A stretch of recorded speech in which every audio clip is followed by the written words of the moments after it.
Assalamualaikum warahmatullahi wabarakatuh. Alhamdulillahilladzi hamdan katsiran thayyiban mubarakan fih kama yuhibbu rabbuna wa yarda. Asyhadu an la ilaha illallah wahdahu la syarika lah wa asyhadu anna Muhammadan abduhu wa rasuluhu alladzi la nabiyya ba'da. Allahumma shalli wa sallim wa barik ala Muhammadin wa ala alihi wa ashabihi wa man tabi'ahum bi ihsan ila yaumiddin. Fa ya ibadallah usikum wa nafsi bitaqwa faqad fazal muttaqun. Qala ta'ala fi kitabil karim a'udzu billahi samiil alim minas syaitonir rajim. Ya ayyuhalladzina amanu taqullaha haqqa tuqatih wa la tamutunna illa wa antum muslimun. Ma'asyiral muslimin wa zumratal mu'minin rahimakumullah. Kalau kita mengamati kondisi kita di sekitar kita ini sebenarnya adalah kondisi yang mungkin sebagian banyak orang mengatakan kondisi yang lagi ruwet.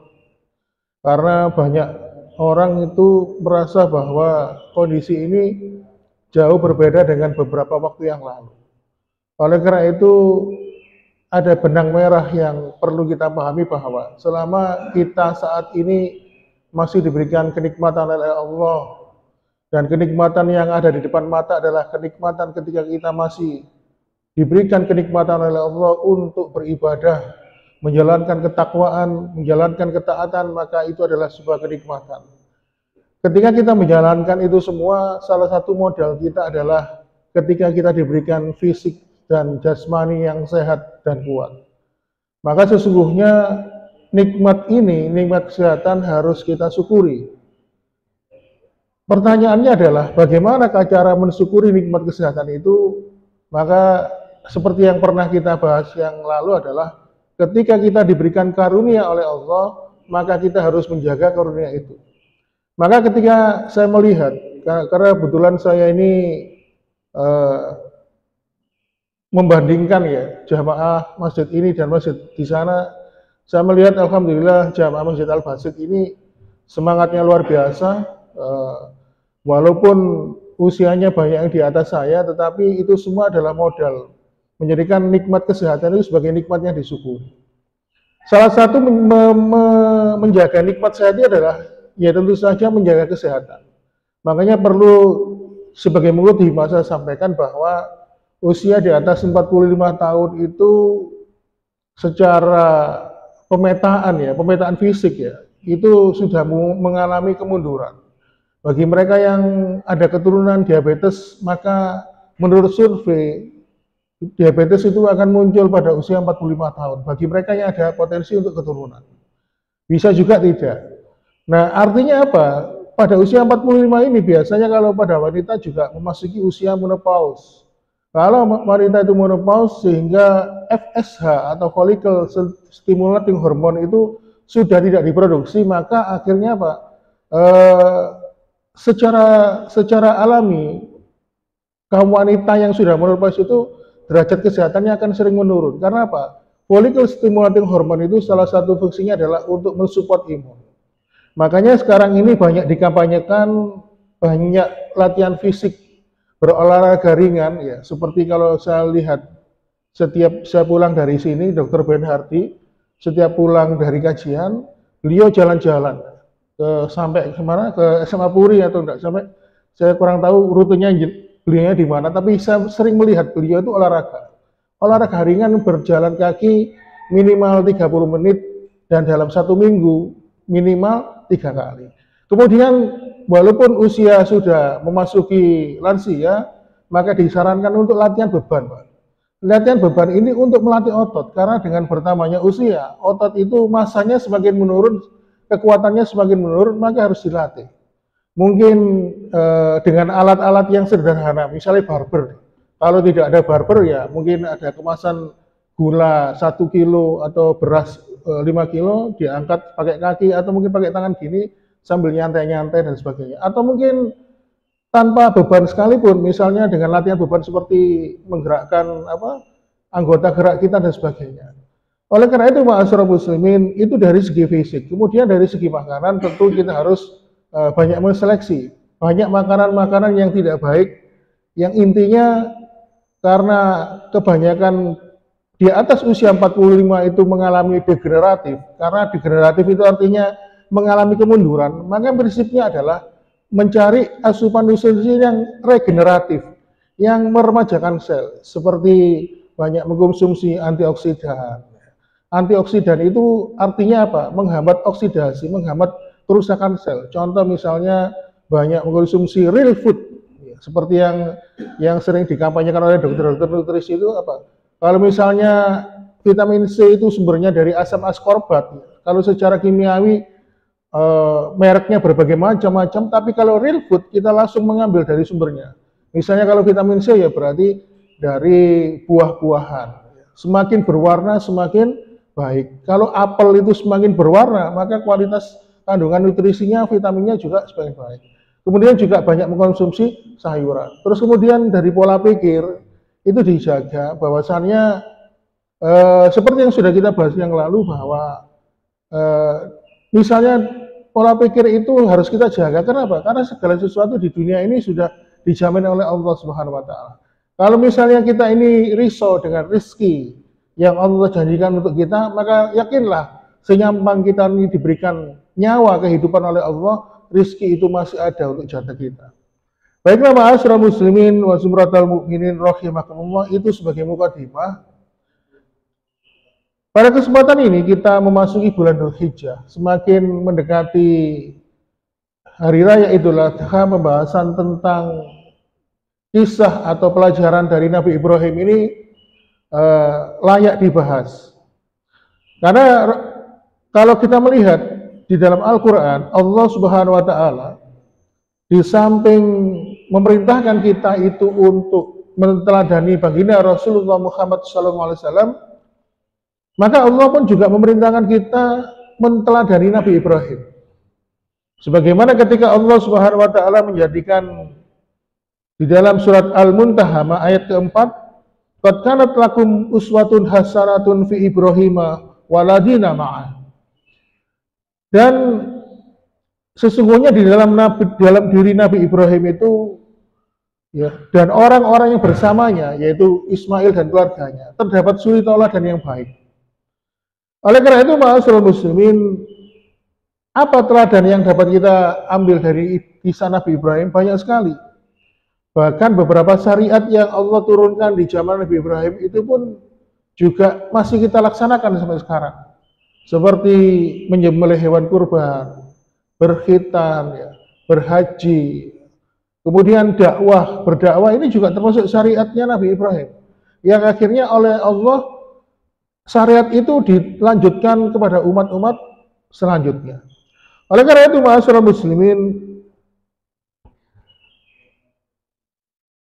Allah Subhanahu wa taala meninggikan derajat Nabi Ibrahim. Salah satunya disebutkan dalam sebuah riwayat di mana Rasulullah sallallahu alaihi wasallam bersabda, "Inna awwala ma yuksa yaumal qiyamahu Ibrahim." Orang yang pertama kali dikasih pakaian oleh Allah setelah dibangkitkan di hari kiamat adalah Nabi Ibrahim. Ini menunjukkan bahwa kedudukan Nabi Ibrahim itu mempunyai kedudukan yang mendekati kemuliaan dari derajat Nabi Muhammad SAW. Oleh karena itu, ma'asyiral muslimin, Imam Al-Qurtubi dalam kitabnya yang berjudul At-Tadhkirah li Ahwalil Mauta, Nabi Ibrahim itu pernah, menurut Imam Al-Qurtubi, mengambil sebuah riwayat ketika didatangi oleh malaikat maut. Ibrahim itu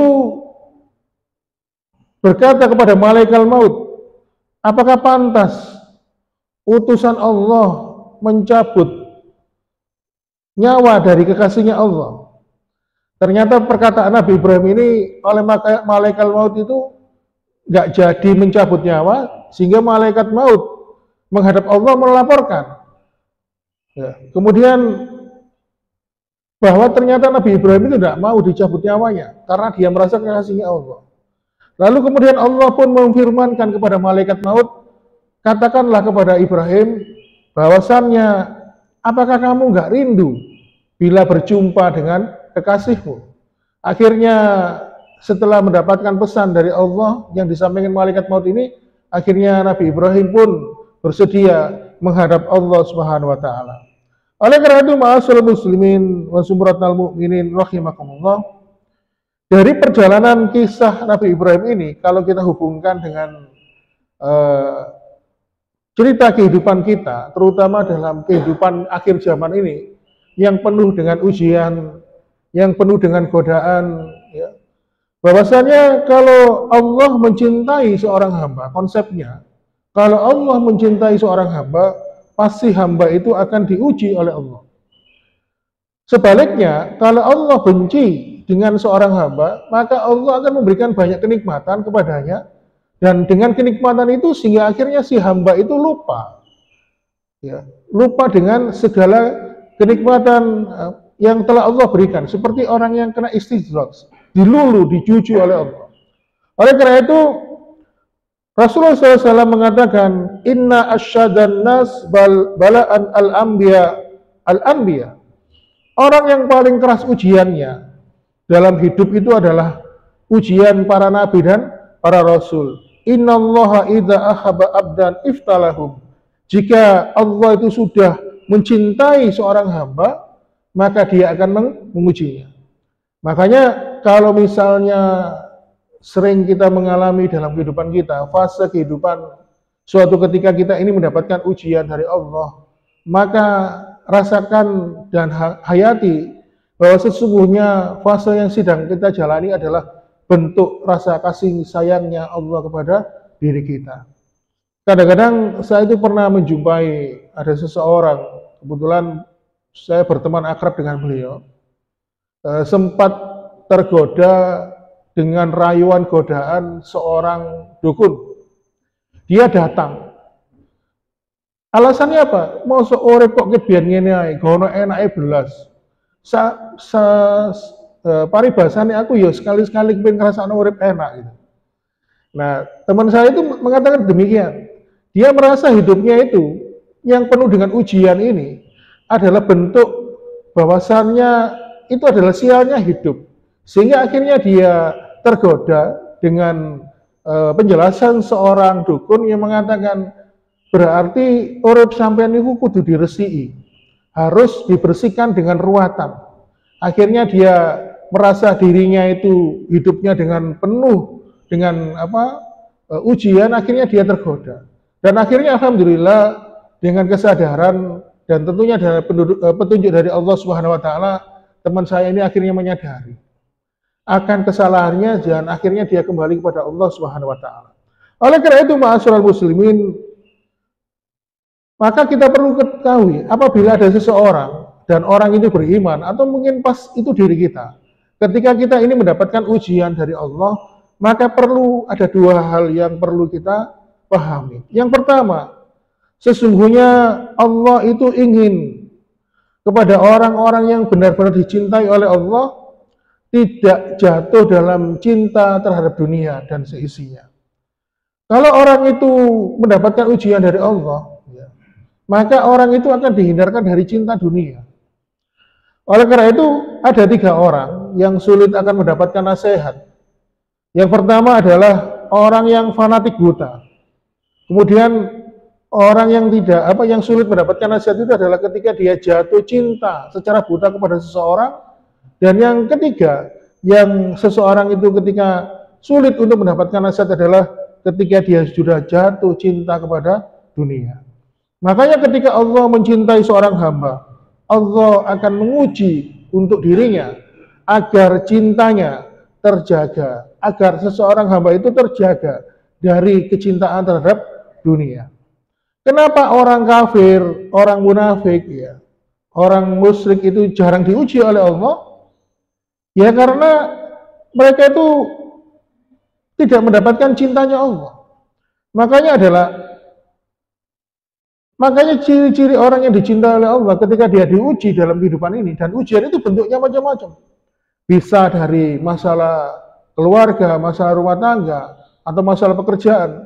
Namanya ujian itu banyak versinya. Ya. Kalau seseorang itu mendapatkan ujian, maka itu adalah salah satu bentuk cinta dan kasih sayang Allah kepada hambanya agar dia terjaga dari kecintaan terhadap dunia. Kemudian yang kedua, kenapa cinta Allah itu kepada orang yang beriman itu kok berupa kesulitan? Karena Allah tahu mereka, orang-orang yang dicinta oleh Allah itu dulu pernah berbuat dosa dan kesalahan. Dan sesungguhnya penduduk surga adalah orang-orang yang bersih dari dosa dan kesalahan. Makanya Allah Subhanahu wa taala memberikan ujian itu adalah untuk membersihkan dosa-dosanya. Makanya kalau kita melihat sinetron, Pak, atau cerita-cerita tentang orang yang baru saja berhenti dari pekerjaan yang mengandung riba. Sebelum dia berhenti, dia waktu bekerja mempunyai kekayaan yang luar biasa, tetapi ketika dia berhijrah, Allah Subhanahu wa taala ingin membersihkan hatinya, membersihkan dirinya dari hartanya yang haram. Akhirnya apa? Dia dijadikan kondisinya berbalik 180 derajat. Yang awalnya kaya raya, akhirnya menjadi orang yang miskin. Tetapi justru ketika dia dibersihkan hartanya oleh Allah ini, dia mendapatkan kemuliaan di sisi Allah Subhanahu wa taala. Oleh karena itu, ma'asyiral muslimin wa zumratal mu'minin rahimakumullah, orang-orang yang diberikan ujian oleh Allah ini, sebagaimana semangat Nabi Ibrahim, para nabi dan rasul mulia, ya karena mereka mendapatkan ujian. Oleh karena itu, dalam sebuah riwayat disebutkan, la ya'tiyana alaihi yaumun wa yakadzibun minaz ziyam. Akan tiba suatu hari nanti di depan pintu surga akan banyak ramai orang-orang itu berkumpul. Kenapa? Karena sekarang ini sepi, Pak. Nanti di depan pintu surga itu banyak orang berkumpul ramai. Kata Rasulullah, kenapa kok ramai banyak orang berkumpul? Karena nanti orang-orang itu akan berjejal-jejal antri masuk surga. Maka pertama kali yang akan masuk surga adalah Rasulullah SAW. Kemudian malaikat yang bernama Qazim, penjaga pintu surga, bertanya, "Man anta? Siapa engkau?" Lalu Rasulullah mengatakan, "Ana Muhammad bin Abdillah khataman nabiin wa mursalin." Aku adalah Muhammad bin Abdillah, penutup para nabi dan rasul. Kemudian malaikat yang bernama Qazim itu mengatakan, "Ya Rasulullah, sesungguhnya saya tidak pernah diperintahkan membuka pintu surga sampai engkaulah yang pertama kali mengetuknya." Lalu terbukalah pintu surga. Nah, pintu sholat terbuka, pintu puasa terbuka, pintu jihad terbuka. 8 pintu surga itu semuanya terbuka. Dan satu pintu surga dari pintu yang lain jaraknya 40 tahun perjalanan. Dan Rasulullah SAW adalah orang yang pertama kali masuk ke dalam surga. Dan mereka masuk surga itu berombongan. Yang masuk surga dari pintu sholat, mereka berombongan. Mereka yang masuk pintu surga dari pintu taubat, mereka juga berombongan. Sebagaimana ketika Allah mengatakan di surat Az-Zumar, wasiqal ladzina taqaw rabbahum ilal jannati zumara. Dan orang-orang yang bertakwa kepada Tuhannya diantar masuk ke dalam surga secara berombongan. Zumara itu berkelompok, berombongan. Oleh karena itu, ma'asyiral muslimin wa zumratal mu'minin rahimakumullah, semangat Nabi Ibrahim itu perlu kita wujudkan dalam kehidupan kita sehari-hari, bahwasannya Nabi Ibrahim itu termasuk Nabi Ulul Azmi. Ya. Ada 5 orang Nabi yang masuk ke dalam golongan Ulul Azmi. Kenapa kok dikatakan Nabi Ulul Azmi? Mereka adalah para Nabi dan Rasul yang mulia. Kenapa? Karena salah satu kemuliaan mereka didapatkan karena mendapatkan ujian dari Allah. Siapakah mereka? Mimmi. Ya. Mimmi itu siapa? Pertama, Mi-nya Musa. Kemudian I-nya Isa. Kemudian Muhammad, Ibrahim. Ya. Siapa lagi, Pak? Satunya lagi. Ada 5. Nanti kalau bisa jawab, disangoni Pak Jarwo. Jadi salah satu keutamaan para nabi dan rasul itu mendapatkan gelar ulul azmi adalah karena mendapatkan ujian dari Allah dan mereka lulus. Makanya ma'asyiral muslimin, sekali lagi ketika kita memasuki dalam kehidupan dunia ini, apalagi kita ini hidup di zaman yang penuh dengan gonjang-ganjing, banyak kalau kita tidak memperkuat imun ya, dan tidak memperkuat iman, tentu sudah akan terbawa oleh arus kehidupan yang begitu kerasnya ini. Demikian ma'asyiral muslimin, ini sekilas pembahasan bagaimana kita ini menteladani bagaimana kehidupan Ibrahim dari sisi yang lain. Bahwasannya Nabi Ibrahim adalah salah satu hamba yang dimuliakan oleh Allah, yang dicintai oleh Allah, sehingga konsep Allah ketika mencintai hambanya adalah dia akan selalu diberikan ujian dan cobaan. Begitu juga diri kita, apabila kita ini merasa sering mendapatkan ujian dan cobaan dari Allah, maka tumbuhkanlah keyakinan dalam diri kita bahwa itu sebagai bentuk Allah mencintai diri kita. Demikian ma'asyiral muslimin yang dapat disampaikan. Mohon maaf bila kekurangan. Saya akhiri, wassalamualaikum warahmatullahi wabarakatuh.